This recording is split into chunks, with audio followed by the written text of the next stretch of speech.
Pacific பெருங்கடல் நம்ம கற்பனையை விட மிகவும் பெரியது. சிலி நாட்டோட கடற்கரையிலிருந்து பூமியோட மறுபக்கத்துக்கு ஒரு துளை தோண்டப்பட்டு போனாலும் அதோட மறுபக்கம் பசிபிக் பெருங்கடல்ல தான் முடியும். இந்த உலகத்துல மொத்தம் 5 பெருங்கடல்கள் இருக்கு.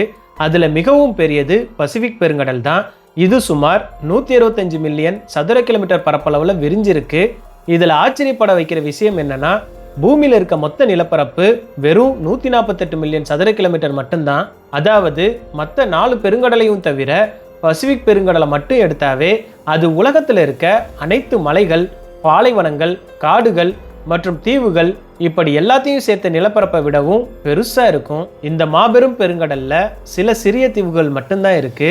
அதெல்லாம் இந்த அளவில்லா நீர்ப்பரப்போட ஒப்பிடும்போது ஒரு சின்ன புள்ளி மாதிரி தான் தெரியும்.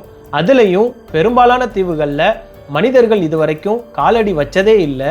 மொத்தத்தில் பார்த்தா ஒருத்தர் பசிபிக் பெருங்கடலில் காணாமல் போனால் அவரை கண்டுபிடிக்கிற வாய்ப்பு இல்லைன்னு தான் சொல்லணும்.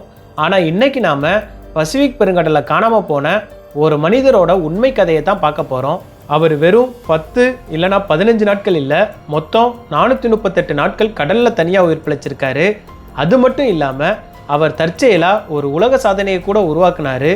கடலில் தனியாக அதிக நாட்கள் உயிரோடு இருந்த மனிதருங்கிற சாதனையை உருவாக்குனவர் தான் ஜோஸ் ஆல்வரங்கா. வெறும் 7 அடி இருக்க ஒரு சின்ன படகுல 438 நாட்கள் அவர் எப்படி உயிர் பிழைச்சிருக்காரு? 14 மாதமா கடலுக்கு நடுவில் அவர் எப்படி உயிர் வாழ்ந்தாரு? உணவு மற்றும் குடிநீருக்கு அவர் என்ன பண்ணாரு? வாங்க எல்லாத்தையுமே இந்த வீடியோவில் தெரிஞ்சுக்கலாம். எல்லாருக்கும் வணக்கம், நான் ஹரிஸ் மாறன். இது 2012ஆம் ஆண்டு நடந்த சம்பவம். மெக்சிகோவில் இருக்க கோஸ்டா டெல் சோலுங்கிற ஒரு சின்ன கிராமத்தில் வசிச்சிட்டு இருந்த ஜோஸ் ஆல்வரங்காக்கு அப்போ வயசு 36 இருந்துச்சு. அவர் ஒரு அனுபவமிக்க மீனவரும் கூட. அதே ஆண்டு நவம்பர் 17ஆம் தேதி அவரோட ஃப்ரெண்டோட கடலுக்கு மீன் பிடிக்கிறதுக்காக ஒரு சிறிய படகுல கிளம்புனாரு. அவங்க வெறும் 30 மணி நேரம் தான் கடலில் மீன் பிடிக்கிறதுக்கு பிளான் பண்ணியிருந்தாங்க. அதனால் அவங்க அதிகமான பொருட்களை எடுத்துகிட்டு போகலை. 7 அடி நீளம் இருக்க அந்த சிறிய படகுல ஒரே ஒரு ஐஸ் பெட்டி மட்டும்தான் இருந்துச்சு. ஏன்னா அவங்க கடலில் பிடிக்கிற மீன்களை கரைக்கு கொண்டு வர வரைக்கும் பாதுகாத்து வச்சுக்கத்தான் அதை எடுத்துகிட்டு போனாங்க. உணவு மற்றும் குடிநீர் கூட ஒரு நாளுக்கு தேவையான அளவு மட்டும்தான் எடுத்துகிட்டு போனாங்க. ஆனால் அடுத்த 438 நாட்கள் அவரோட வாழ்க்கையில் மிக கொடூரமான நாட்களாக மாறப்போகுதுங்கிறது ஜோஸ்க்கு அப்போ தெரியலை.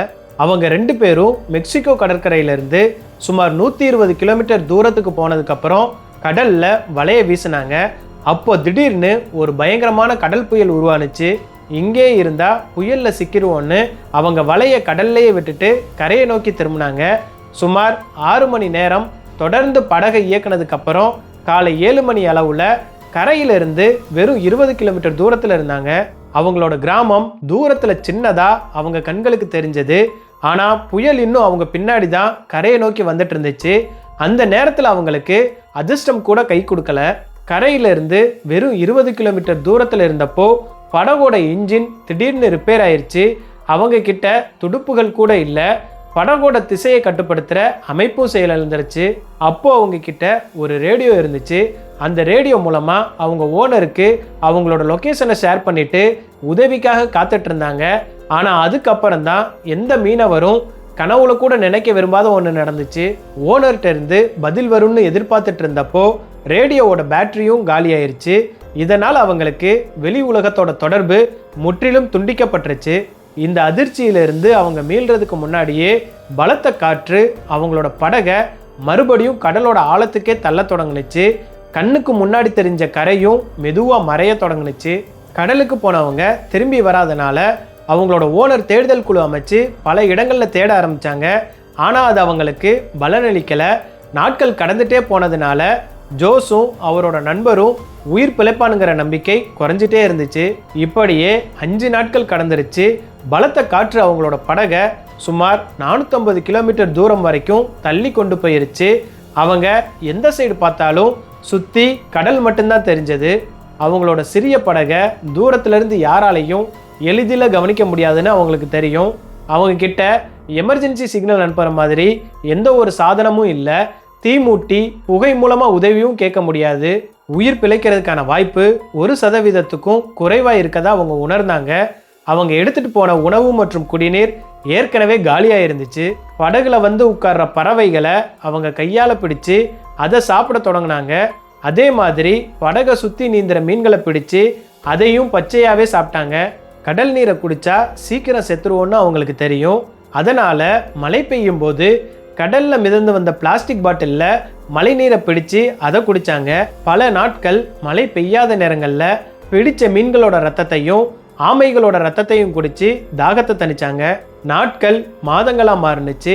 அவங்க அனுபவித்த மனவேதனைகளை கற்பனை செய்கிறதே ரொம்ப கஷ்டம். இறுதியில் ஜோஸோட நண்பர் மன அழுத்தத்தை தாங்கிக்க முடியாமல் 4 மாதத்துக்கு அப்புறம் அவர் தற்கொலை செஞ்சுக்கிட்டாரு. அதுக்கப்புறம் இந்த சிறிய படகுல ஜோஸுக்கு பேசுறது கூட யாரும் இல்லை. இந்த எல்லையற்ற பெருங்கடலில் அவர் முற்றிலும் தனிமையில் வாழ தொடங்கினார். உண்மையிலேயே அவர் இருந்த பகுதி உலகத்தோட மிகவும் அமைதியான கடல் பகுதியில் ஒன்றா கருதப்படுது. அங்கே சரக்கு கப்பல்கள் கூட ரொம்ப ரேராக தான் போகும். மெக்சிகோ கடற்கரையிலேருந்து கிளம்பி 6 மாதத்துக்கு மேலே ஆயிடுச்சு. அவரோட ஃப்ரெண்டையும் இழந்ததுனால ஜோஸ் மனதளவில் மிகவும் சோர்ந்து போயிருந்தார்.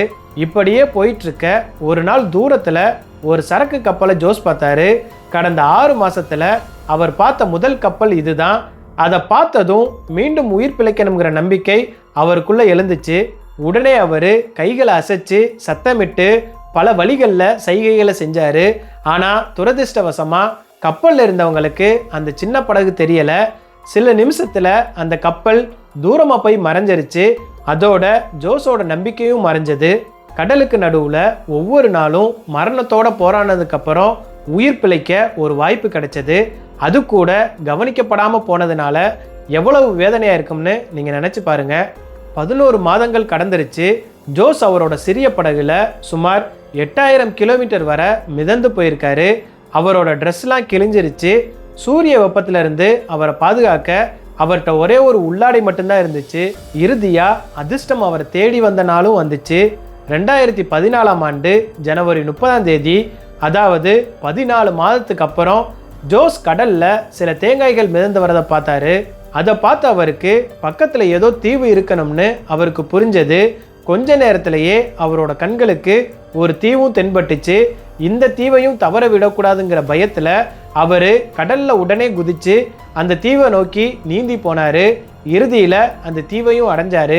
438 நாட்களுக்கு அப்புறம் அவர் முதல் முறையாக நிலத்தில் காலடி எடுத்து வச்சார். அங்கே ஒரு சிறிய வீடு இருக்கதை பார்த்து அங்கே போய் அங்கே வசித்த உள்ளூர் மக்களோட அவர் பேசினார். அந்த தீவு மார்ஷல் தீவுகளுக்கு சொந்தமான மிகவும் தொலைதூரத்தில் இருக்க எபான் அட்டால்ங்கிற ஒரு சிறிய தீவு. இது ஜோஸ் கிளம்பின இடத்துல இருந்து சுமார் 11000 கிலோமீட்டர் தூரத்தில் இருந்துச்சு. இது ஜோஸோட அதிர்ஷ்டம் தான்னு சொல்லணும். ஏன்னா கடலுக்கு நடுவில் ஒரு சின்ன புள்ளி மாதிரி இருக்க அந்த தீவுக்கு அவர் வந்திருந்தாரு.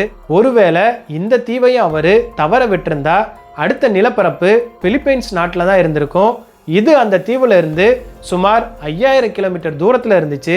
அங்கே இருந்து ஜோஸ் அவரோட சொந்த நாட்டுக்கு திருப்பி அனுப்பப்பட்டாரு. ஆனால் அங்கே போனதும் அவருக்கு இன்னொரு பிரச்சனை காத்துட்டு இருந்துச்சு. 438 நாட்கள் கடலில் உயிர் பிழைச்ச அனுபவத்தை பற்றி 438 டேஸ்னு ஒரு புக் எழுதி அவர் வெளியிட்டிருந்தாரு. ஆனால் அவர் ஃப்ரெண்டோட ஃபேமிலி ஜோஸ் அவரோட ஃப்ரெண்டை கொன்னுட்டாருன்னு குற்றம் சாட்டி வழக்கும் தொடர்ந்துருந்தாங்க. ஆனால் ஜோஸோட கூற்றுப்படி அவரோட நண்பர் தற்கொலை பண்ணி இறந்திருந்தாலும் அந்த குற்றச்சாட்டு அவரை நீண்ட காலமாக துரத்திட்டு இருந்துச்சு. இதுதான் பசிபிக் பெருங்கடலோட 438 நாட்கள் தனியாக உயிர் பிழைச்ச ஜோஸ் அல்வரங்காவோட நம்ப முடியாத உண்மை கதை. மீண்டும் இன்னொரு வீடியோவில் உங்களை சந்திக்கிறேன். See you.